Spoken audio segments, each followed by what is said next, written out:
প্রায় 3 দিন ধরে কিন্তু সকাল সকাল কারেন্ট থাকছে না। আর কারেন্ট না থাকার মেন কারণ হচ্ছে আমাদের গোটা এলাকা জুড়ে কিন্তু কারেন্টের কাজ চলছে।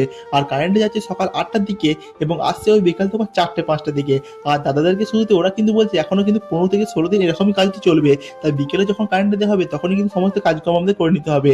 আর তোমরা তো জানো আমার এই একমাত্র বাড়ি যেটাও কিন্তু ব্যাটারিতে চলে। আর সেটা কিন্তু আমার 3-4 দিন চার্জ নেওয়া অবস্থায় পড়ে আছে।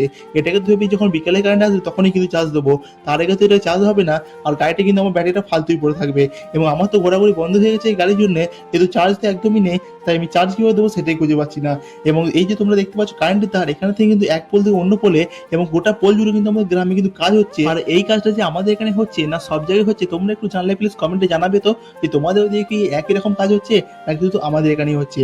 আর যাই হোক তোমাদের এখানে কথা বলি, তোমরা হয়তো বিশ্বাস করবে না, আমি শুধু আগের দিন মোবাইল চার্জ দেওয়ার জন্য আমাদের পিসির বাড়ি গেছিলাম, যেটা ছিল কিন্তু আমাদের পাশের গ্রাম। সেখানে শুধু আমি মোবাইল চার্জ দেওয়ার জন্য গেছিলাম পিসির বাড়ি।